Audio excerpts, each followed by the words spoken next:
여러분 잘 지내고 계세요? 요즘에 잘 지내냐라는 이 인사가 참 굉장히 예전과는 다른 느낌이 들기도 하죠. 날씨도 너무 춥고 날씨보다도 요즘 상황이 사실은 더 우리의 마음을 참 춥고 또 얼게 만드는 것 같습니다. 요즘에 학교 상황은 좀 어떤가요?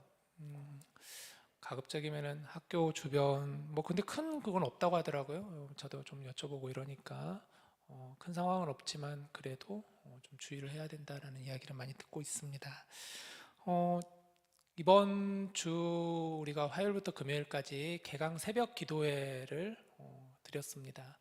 원래는 학교에서 드려야 되는데 줌으로 모여서 함께 예배를 드렸죠.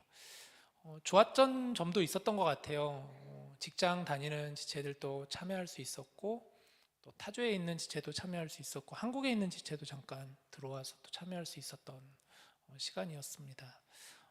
꽤 많은 인원이 참여했죠. 이번에도 내 마음 그리스도의 집이라는 주제를 가지고 함께 말씀을 나눴어요. 내 마음에 그리스도의 집이 되기를 원합니다라는 그런 마음을 가지고 함께 말씀들을 봤는데요. 예수님께서 우리의 마음의 문을 두드리실 때 우리가 그 마음의 문을 열고 예수님이 들어오시면 예수님은 우리 마음의 집에서 거하시기를 원하시는 분이세요. 그냥 왔다 그냥 잠깐 왔다 가시는 분이 아니라 우리와 함께 거하시기를 원하시는 분이시고 궁극적으로는 우리 마음의 주인이 되기를 원하시는 분이 예수님이십니다. 우리 그 열쇠를 주님께로 드리는 그것이 바로 내 마음의 주인 되시는 주님에 대한 고백이라고 할 수가 있겠죠. 그래서 우리가 그 주님을 만나 빛을 들고 세상으로 나아가자 이런 취지의 말씀을 이번 개강 새벽 기도의 기간 동안에 함께 나누었습니다. 오늘은 질문하는 크리스천 세 번째 시간인데요. 그러면 여러분 이런 질문 한번 여러분과 같이 나눠보고 싶어요. 정말 예수님께서 내 마음의 주인이 되시는가? 나는 정말 예수님을 내 마음 속의 주인으로 나는 모시고 있는가? 내 마음 집에 주인으로 주님께서 오고 계시나? 예수님을 내 삶의 주인으로 모신다는 것은 사실 간단한 고백이 아닙니다. 우리가 입술로는 예수님, 당신은 나의 주님이십니다. 당신은 나의 주인이십니다. 라고 입술로는 고백할 수 있지만 사실 우리의 마음속으로나 우리의 행동이라든가 보면은 사실 입술로는 그렇게 고백하지만 쉽지는 않죠. 예수님을 주인으로 모시면서도 마음속에서는 여전히 과연 주님으로 충분할까? 과연 주님만으로 가능할까라는 의심을 품기도 합니다. 예수님이면 충분합니다. 주님 한 분만으로 나는 만족해 이런 찬양도 있잖아요. 기도도 그렇게 하지만 정작 우리의 마음속에서는 여전히 불안하고 여전히 계산하게 되고 또 여전히 예수님이 아닌 다른 대안을 붙잡으려고 하는 모습들이 우리들에게 있지 않나라는 것이죠. 지난 2주 동안 우리는 예수님께 질문을 들고 찾아온 사람들을 만나보았습니다. 첫 번째는 니고데모를 만났고요. 지난주에는 부자 청년을 만났어요. 니고데모는 예수님에 대해서는 머리로는 잘 알고 있었어요. 어떤 분이신가? 지식적으로는 참 잘 알고 있었던 사람이 니고데모였지만 인격적으로 예수님과의 깊은 알을 가지지는 않았던 사람이었습니다. 진짜 알미 무엇인가를 잘 이해하지 못했던 이가 바로 니고데모였었죠. 부자 청년은 열심히 살았던 사람이에요. 굉장히 열심히 살았던 사람이에요. 그래서 많은 재물을 가지고 있었던 사람이고 그런데도 불구하고 예수님께서 말씀하실 때 그 열심의 방향과 열심의 의미를 그는 제대로 기준을 잡지 못하고 있었던 이가 바로 부자 청년이었습니다. 그래서 오늘 본문은 이 질문을 이렇게 던집니다. 예수님을 진짜 신뢰하는 믿음은 무엇인가? 정말 예수님을 신뢰하는 그 믿음이 도대체 무엇일까? 또 예수님께서 우리에게 바라시는 믿음은 어떤 믿음일까? 그러면서 동시에 우리가 이 질문을 던졌으면 좋겠어요. 오늘 제목인데요. 제 믿음이 충분할까요? 라는 질문 한번 던져보았으면 좋겠습니다. 오늘 우리가 함께 읽었던 본문은 마가복음 5장 25절에서 34절 말씀인데요. 이 말씀은 어떤 한 이야기 안에 끼어져 있는 말씀이라고도 할 수가 있어요. 어느 날 회당장이라고 하는 그 회당에서 리더예요. 그 회당의 어떤 예배라든가 이런 것을 인도하는 그런 지도자급의 사람이 바로 회당장인데, 회당장 중에서 야이로라는 사람의 딸이 크게 아프다는 이야기를 예수님이 듣습니다. 그래서 야이로가 예수님을 찾아와서, 예수님 오셔서 지금 죽어가고 있는 제 딸을 예수님께서 와서 살려주십시오. 예수님께서 오셔서 제 딸을 만져주십시오. 그러면 제 딸이 나을 것 같습니다 해서 예수님을 요청하게 된 거예요. 그러니까 예수님께서 그 얘기를 듣고 급하게 이제 야이로의 집으로 향하여 가는 길이었습니다. 그 길에 어떤 일이 있었는가 성경은 이렇게 말하는데요. 본문 24절 말씀을 보시면, 이에 그와 함께 가실새 큰 무리가 따라가며 애워싸 밀더라 라고 했어요. 야이로와 함께 그 길을 걸어가시는데 보니까 많은 사람들이 예수님을 애워싸고 예수님을 따라가더라 라는 그런 말씀이겠죠. 자, 그러면 왜 많은 사람들이 예수님을 따라다녔을까요? 왜 예수님이 가시는 곳마다 많은 사람들이 애워싸서 서로 밀치면서 예수님을 따라갔을까? 그만큼 예수님은 이미 소문난 분이셨다는 것이겠죠. 예수님이 가시는 곳마다 이적을 베푸시고, 또 가시는 곳마다 예수님께서 계시는 곳마다 뭔가 놀라운 일들이 벌어지게 되고, 또 귀신을 쫓아내시고, 또 저분의 말씀에는 무언가 능력이 있고 권세가 있어 보였기 때문에 많은 사람들이 예수님을 아마 따라다녔을 거예요. 그런데 다 목적은 달랐을 것입니다. 어떤 사람은 예수님을 구경하려고 온 사람도 있을 것이고, 또 어떤 사람은 예수님의 좀 기적을 내 눈으로 한번 보고 싶어서 온 사람도 있을 것이고, 어떤 사람은 남들이 가니까 그냥 따라가는 사람도 있을 거예요. 도대체 왜 가는데? 이러면서 그냥 따라가는 사람들도 아마 있을 거예요. 그런데 그 수많은 사람들 사이에서 오늘 본문에 보니까 한 여인이 등장해요. 25절 말씀을 보세요. 12해를 혈루증으로 알아온 한 여자가 있어 라고 말하고 있습니다. 혈루증을 앓은 여인이 나와요. 혈루증. 여러분, 혈루증이 혹시 뭔지 아세요? 혈루증이라는 것은 몸에서 피가 나면 그 피가 멈추지 않는 병이 혈루증이에요. 유출병이라고도 하죠. 굉장히 병세가 위중한 병이라고도 할 수가 있겠죠. 피가 나면 멈춰야 되잖아요. 근데 피가 쉽게 잘 멈추지 않는 병이 바로 혈루증이에요. 그것도 12년 동안을 혈루증을 앓았다라는 것이죠. 얼마나 힘들었을까요? 얼마나 고통스러웠을까요? 그런데 레위기 15장을 보면은 이 혈루증을 앓는다는 게 단지 그냥 육체적으로 힘든 정도가 아니라, 레위기 15장에 보면은 혈루증을 앓는 사람은 가까이 하면 안 된다, 그런 사람은 부정한 사람이다 라고 말씀하고 있어요. 심지어는 그가 앉은 의자라든가 그가 먹은 음식이라든가 그 모든 게 다 부정하다 라고 하였어요. 아마 이 여인은 사회적으로도 고립된 사람이었겠죠. 많은 사람들이 이 여인을 볼 때마다 저 여인을 절대 만져서는 안 돼, 가까이에서는 안 돼 하면서 많은 사람들이 그 여인 곁에 있지 않았을 거예요. 종교적으로도 고립된 사람이었겠죠. 어떤 예배에도 참여할 수 없는 사람이었겠죠. 그냥 피하는 정도가 아니라 사실 이 여인이 만약에 의도를 가지고 자신에게 다가오면은 어쩌면 이 여인을 향해서 돌을 던질 수도 있는 그런 위치에 있는 사람이었습니다. 얼마나 외롭고 얼마나 힘들고 얼마나 고달픈 삶이었겠어요. 1, 2년도 아니고 12년 동안을 그랬다고 하는데요. 성경은 그녀의 상황을 이렇게 설명하는데요. 26절을 보세요. 많은 의사에게 많은 괴로움을 받았고 가진 것도 다 허비하였으되 아무런 효험이 없고 도리어 더 중하여졌던 차에라고 그랬어요. 이 여인도 얼마나 많은 노력을 했겠어요. 많은 의사를 찾아가서 많은 돈을 썼고, 그러니까 성경 의도적으로 많은이라는 단어를 두 번이나 나오잖아요. 그런데 그 돈을 다 허비할 정도로 그럼에도 아무런 효과가 없었다라는 것이죠.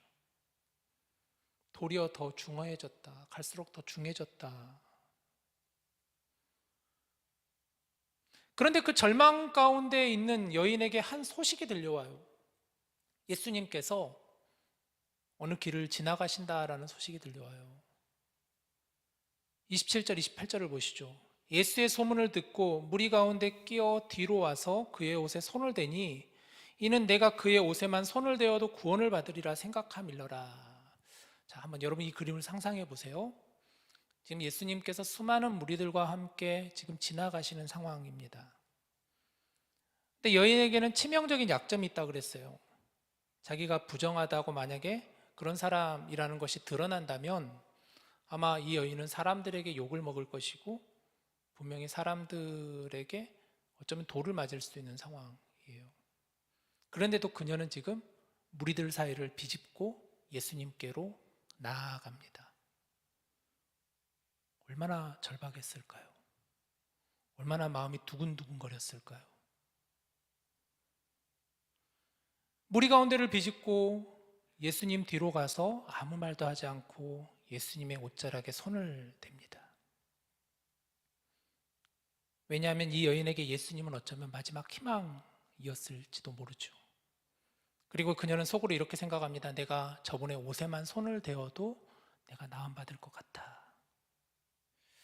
근데 그녀는 이렇게 생각을 했다는 거예요. 내가 저분의 옷에만 손을 대어도 구원을 받으리라. 아마 여기서 구원이라는 의미는 이런 의미겠죠. 내가 나음받을 것이 같다라는 그런 의미겠죠. 이 병에서 지금 치유받을 거야. 자, 여기서 중요한 건 사실 그녀는 지금 예수님에 대해서 정확하게 다 알진 않아요. 예수님이 도대체 어떤 분이신가? 예수님을 정말 하나님의 아들이시고 이 땅에 메시아로 오신 구원자이신가를 아마 어쩌면 이 여인은 정확하게 알지는 못했을 거예요. 그런데 단 하나, 이 여인의 마음속에는 지금 저분밖에 없지 않을까, 저분이면 이제 충분하지 않을까, 저분 아니면 안 되지 않을까라는 절박함이 있었고 믿음이 있었기 때문에 그 상황 가운데 비집고 들어가서 예수님의 뒤로 가서 옷자락에 손을 대었다라는 것이죠. 자, 그런데 놀라운 일이 벌어집니다. 29절. 이에 그의 혈로 근원이 곧 마름에 병이 나온 줄을 몸에 깨달으니라. 저는 여기서 한 단어가 너무나 눈에 들어오더라고요. 이해라는 단어가 너무 눈에 들어왔습니다. 이해. 여인은 생각한 거예요. 내가 저분의 옷자락에 손을 대면 내가 구원을 받으리라 생각하면서 그 옷자락에 손을 대는데 이해라고 그랬어요. 성경 이해. 그러자 즉시라는 의미죠. 그녀가 예수님을 향해 나아갔을 때 이해. 그녀가 절박한 마음을 가지고 믿음으로 예수님을 향해 손을 대었을 때 이해. 그녀의 혈로 근원이 말랐다라는 거예요. 단지 그냥 멈췄다라는 정도가 아니라 이 혈로가 계속 피가 새어 나오는 그 병의 뿌리가 사라졌다라는 말씀이죠. 자, 여기서 질문 하나를 더 던져보고 싶어요. 여러분, 같은 예수님을 바라보고 있는데 왜 어떤 사람은 그 예수님을 그냥 지나가 버리고 그냥 예수님을 보기만 할 뿐이고 왜 이 여인은 그녀의 인생이 달라졌을까요? 인생이 바뀌었을까요? 고침을 받게 되었을까요? 예수님 주변에는 많은 사람들이 있었습니다. 몸이 닿을 만큼 가까웠습니다. 그런데 놀랍게도 그 많은 사람들 중에서 예수님을 정말 믿음으로 예수님께 나아오고 믿음으로 예수님께 다가간 사람은 사실 이 여인 한 명이었어요. 사람들은 예수님을 보긴 보았지만 이 여인은 예수님을 붙잡았습니다. 사람들은 예수님을 그냥 구경했지만 이 여인은 예수님께 자기의 마음을 다하여 어쩌면 자기의 인생을 걸어왔습니다. 이게 믿음의 차이 아닐까 싶습니다. 자, 이 장면이 참 오늘의 우리 모습 같지 않나라는 저는 그런 생각이 들더라고요. 우리도 예수님 주변에 있어요. 우리도 예수님 주변에 있으려고 합니다. 예수님을 보려고 합니다. 예수님께 가까이 그래도 가려고 합니다. 그래서 찬양도 하기도 하고 말씀을 듣기도 하고 기도하기도 하고 교회 공동체 안에 우리도 머물러 있기도 합니다. 그런데 가끔 이런 질문이 듭니다. 나는 정말 예수님을 과연 믿고 있는 걸까? 아니면 예수님 근처에 있는 건 아닐까? 예수님 가까이에만 있으려고 하는 건 아닐까? 하는 생각을 가끔 갖게 돼요. 예수님도 중요하지만 정말 예수님도 중요해서 예수님 옆에는 있지만 그래도 예수님만이 과연 전부일까라는 생각을 가지고 있는 거죠. 정말 예수님만이 전부일까? 예수님만으로 충분할까? 예수님을 믿고 있기는 하지만 그래도 뭔가 다른 것을 붙잡아야 될 것 같고 예수님을 믿고 있기는 하지만 예수님께 가까이 다가가려고 하지만 그래도 뭔가 다른 계산을 해야 될 것 같고 예수님 한 분으로 과연 내가 충분하다고 입술로는 고백하지만, 그러나 과연 내 마음속에는 정말 예수님 한 분으로 충분하느냐라는 생각을 가지게 되는 거예요. 어쩌면 예수님을 구원의 주인이라고 여기기보다는 우리의 삶을 도와주시는 하나의 옵션으로 우리가 생각하지 않나. 마치 이런 거죠. 예수님, 저는 예수님을 믿습니다. 그런데 혹시 몰라서 이것도 같이 붙잡고 싶습니다. 그런데 이 여인은 달랐다라는 거죠.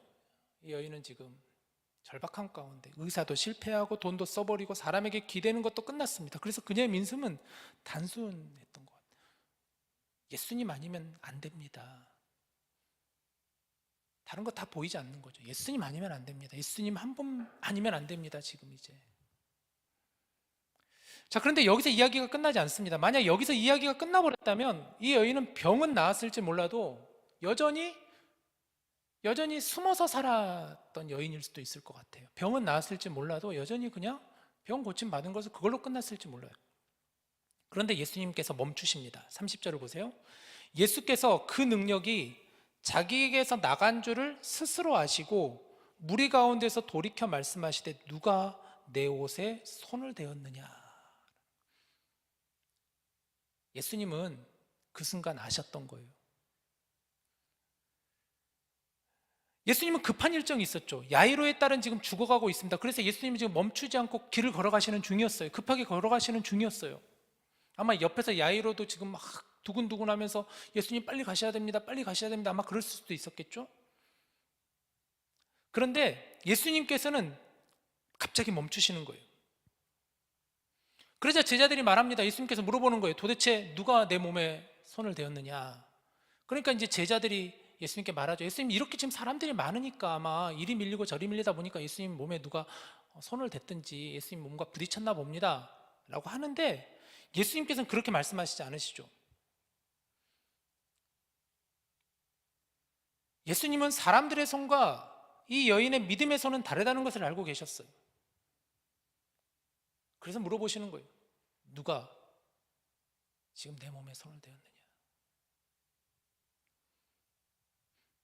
그러자 이 고침을 받은 여인이 두려워 떨며 나옵니다. 33절을 보세요. 여자가 자기에게 이루어진 일을 알고 두려워하여 떨며 와서 그 앞에 엎드려 모든 사실을 여쭈니. 저는 모든 사실을 여쭈었다라는 거예요. 그 여인이 두려워 떨며 예수님 앞으로 나온 거예요. 아마 두려웠겠죠. 본인이 유출병 여인이었는데. 그런데 그 사실을 예수님께서 알고 계시는 거예요. 아무도 모를 줄 알았는데. 그런데 예수님을 알고 계시면서 지금 누가 내 몸에 손을 대었느냐. 그러자 이 여인은 순간 놀라고 두려워서 예수님 앞으로 나옵니다. 떨면서 나와요. 그런데 예수님 앞에 엎드려서 모든 사실을 여쭈었다라는 거예요. 아마 자기의 아픔을, 자기의 수치를, 지난 12년간의 그 아픈 인생을 예수님 앞에 내려놓았을 거예요. 그리고 그때 예수님께서 이 여인에게 처음으로 건네신 말이 이것입니다. 34절을 보세요. 예수께서 이르시되 딸아, 너의 믿음이 너를 구원하였으니 평안히 가라. 너의 병에서 놓여 건강할지어다. 예수님께서 여인을 뭐라고 부르죠, 여러분? 딸아라고 그랬어요. 딸아, 딸아. 처음 보는 여인인데, 예수님을 지금 일면식도 없었던 그 여인이었는데, 누군지도 알지도 못하는 그 여인인데, 예수님께서는 그 여인을 향해서 딸아라고 말씀하셨어요. 이건 단순한 호칭이 아니죠. 모든 사람들에게, 많은 사람들에게 늘 소외받고 많은 사람들에게 질시받고 괄시받았던 그 여인이었지만, 예수님께서는 이 여인에게 딸아라고 부르시면서 예수님께서 이 여인의 어쩌면 정체성을 다시 한번 불러주시는 말씀, 호칭이겠죠. 부르심이죠. 예수님은 단지 병만 고치신 게 아니라 어쩌면 이 여인의 무너져가는 삶을 고쳐주신 것처럼 보여줘요. 딸아. 뭐라고 얘기하냐면, 너의 믿음이 너를 낫게 했다라고 하시는 게 아니라 너의 믿음이 너를 구원했다라고 하시잖아요. 네 믿음이 너를 구원했다. 그냥 단지 병을 낫는 그런 말씀이 아니라 너의 믿음이 너의 삶을 구원하였다. 그리고 마지막으로 이렇게 선포하십니다. 평안히 가라.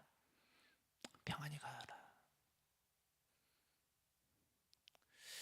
자, 이제 오늘 말씀의 제목으로 한번 돌아가 보죠. 제 믿음이 충분할까요? 라는 제목으로 우리가 한번 오늘 제목으로 삼아 보았습니다.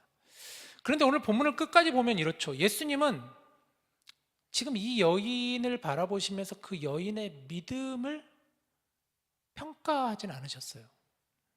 그 여인의 믿음을 비교하지 않으셨어요. 그 여인의 믿음을 보시면서 너의 믿음은 어느 정도다, 너의 믿음은 이 정도야, 네 믿음은 이 정도야, 이 정도 점수야, 이렇게 예수님이 전혀 말씀하시지 않고 따라 네 믿음이 너를 구원하였다라고 말씀하셨습니다. 예수님이 보신 것은 딱 하나예요. 이 여인이 지금 어떤 마음을 가지고 예수님께로 나왔는가를 보시는 것이죠. 어쩌면 여인의 믿음은 어쩌면 대단해 보이지 않을 수도 있어요. 말 한마디 하지 않았고 예수님께 사람들 뒤에 숨어서 조용히 예수님께를 찾아갔어요. 그러나 예수님은 그녀의 손을 보셨어요. 예수님께 닿으려는 손, 다른 걸 붙잡지 않고 예수님 하나에 걸어보는 그 손을 예수님 보시고, 그리고 예수님 말씀하신 거예요. 따라 네 믿음이 너를 구원하였다. 이 말은 너의 믿음이 완벽해서가 아니라 네가 나를 지금 붙잡았기 때문이다 하는 것이죠. 그리고 예수님 다시 길을 가십니다. 어떤 길을 가시죠? 야이로의 딸을 향해 가세요. 야이로는 지금 마음이 급해요. 그런데 그 길 위에서 가장 두려운 소식이 들려와요. 야이로의 딸이 죽어버렸습니다. 야이로의 딸이 죽어버렸습니다. 아마 시간이 많이 지체되어 사람들은 예수님께 어떤 반응일까? 이미 늦었습니다. 이제 그 왜 빨리 가시지, 왜 길에 멈추셔가지고, 이미 늦어버렸습니다 라는 이야기를 하는 거죠. 그때 예수님께서 그 말을 들으시고 야이로게 하신 말씀이 이거예요. 마가복음 5장 36절입니다. 예수께서 그 하는 말을 곁에서 들으시고 회당장에게 이르시되 두려워하지 말고 믿기만 하라. 두려워하지 말고 믿기만 하라. 두려워하지 말고 믿기만 하라. 이 말씀은 이렇게 들릴 수 있습니다. 더 큰 믿음을 가져라, 더 세게 믿어라 라는 그런 의미가 아니라, 이 말씀은 지금이라도 손을 놓지 말아라. 나를 신뢰해도 된다. 나를 신뢰하고 나를 믿으라. 혈루증 여인은 모든 게 막힌 자리에서 예수님께 손을 뻗었고, 야이로는 모든 희망이 무너지는 자리에서 이 말씀을 듣습니다.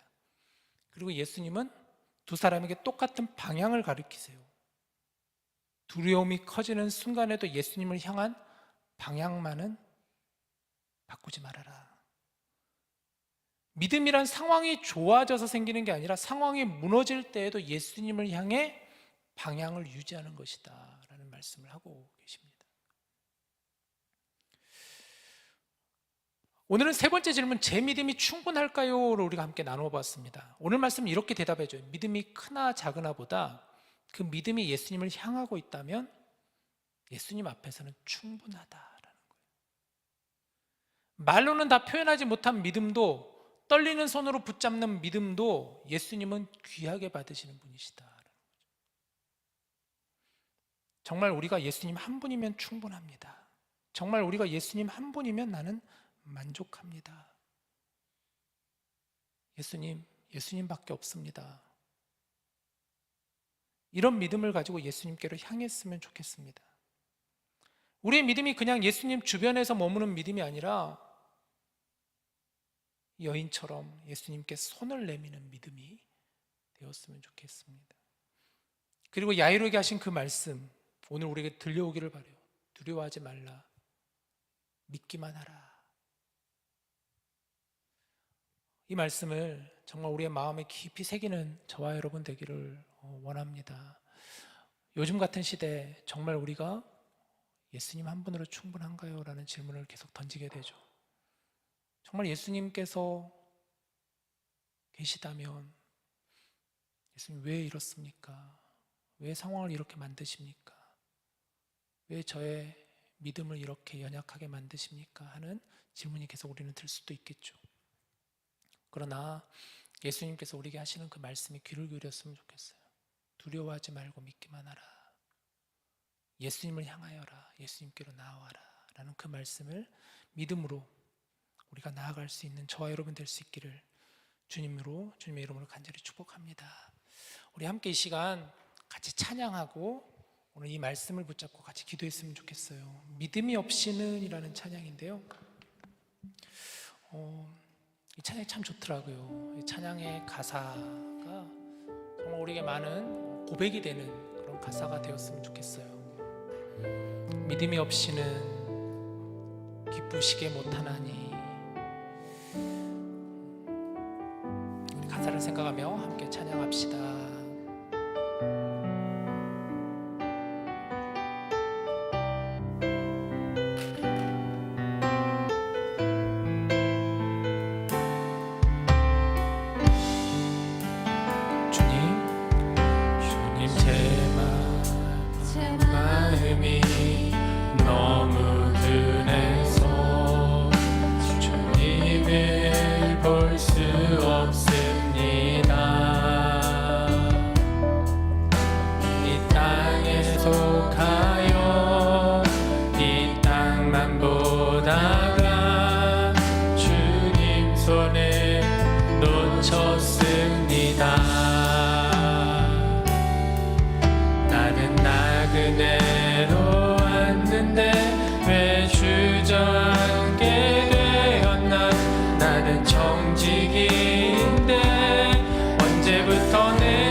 다시 주님을 기다립니다.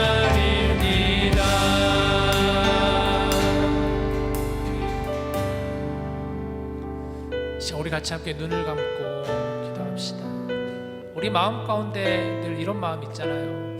정말 내 믿음이 충분할까요? 하나님, 저는 여전히 주님 앞에 떳떳지 못하고, 저는 여전히 여러 가지로 계산하고 또 또 다른 옵션을 가지고 있으려고 하고 늘 그렇게 저희는 살아가고 있는데, 그래서 자신 없고 정말 주님께서 내 믿음을 어떻게 보실까 하는 그런 두려움으로 주님 앞에 선뜻 다가가지 못하는 그런 우리들의 모습 아닐까 싶습니다. 오늘 주신 이 말씀처럼 예수님께서 우리에게 바라시는 믿음은 우리의 믿음의 점수를 매기시는 분이 아니시나 우리가 그 마음의 방향을 예수님께로 향하는 정말 절박한 마음을 가지고 예수님의 손을 붙잡으려고, 예수님을 붙잡으려고 하는 그 우리의 믿음을 예수님께서 원하시는 것이죠. 우리 시간 같이 함께 기도할 때 오늘 주신 말씀처럼 두려워하지 말고 믿기만 하라 하시는 그 주님의 음성을 하나님 우리가 듣게 하여 주시옵소서. 연약한 우리를 통해서 일하시는 주님은 일하심을 믿고 믿음으로 주님께 나아갈 수 있는 저희가 되게 해달라고, 또 이 땅을 위해서 우리 함께 이 시간 같이 기도합시다. 사랑이 많으신 하나님, 우리가 믿음에 대해서 계속해서 지금 말씀을 나누고 있습니다. 하나님, 우리는 어떤 믿음을 가지고 있는가? 때로는 너무나 이기적인 믿음을 가지고 있는 것은 아닌가? 예수님을 믿기는 하면서도 뭔가 다른 것을 붙잡으려고 하고 뭔가 또 다른 하나의 옵션을 가지려고 하는 모습들이 우리에게 있지 않나? 정말 믿음으로 충분한가를 과연 물었을 때 과연 우리가 올바른 답을 할 수 있을까? 우리가 그렇게 고백할 수 있을까에 대해서 우리가 생각해 보건대 너무나 자신 없음을 주님께 오늘 주시는 이 말씀 속에서 예수님께서 우리에게 말씀하시는 그 말씀을 듣게 하여 주시옵소서. 네 믿음이 너를 구원하였다라고 하시는 그 말씀을 듣는 저희들 되게 하여 주시옵소서. 우리의 믿음의 방향이 온전히 주님을 향하게 하여 주시고 정말 주님만을 바라볼 수 있는 저희들이 되게 하여 주시옵소서. 주님 아니면 안 된다는 사실을 가지고 주님께로 나아갈 수 있는 저희들 될 수 있도록 성령 하나님 인도하여 주시옵소서. 하나님 이 땅의 연약함을 부어주시옵소서. 우리가 이 땅의 상황을 보면서 하나님 정말 무엇인가요? 이것이 무엇인가요? 우리가 그렇게 부를 때마다 하나님께서 주시는 이 말씀을 듣게 하여 주시옵소서.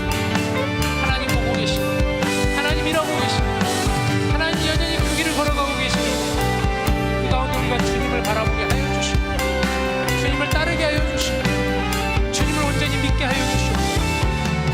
그런 믿음으로 나아갈 수 있는 저희들 될 수 있도록 인도하여 주시옵소서. 오늘 주시는 이 말씀 가운데, 오늘 주시는 이 은혜 가운데 거할 수 있는 저희들 될 수 있도록 주님 인도하여 주시옵소서. 하나님 우리에게 말씀하여 주시옵소서.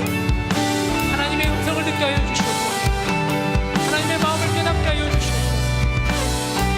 그렇게 살아가는 저희들 될 수 있도록 주님 인도하여 주시옵소서.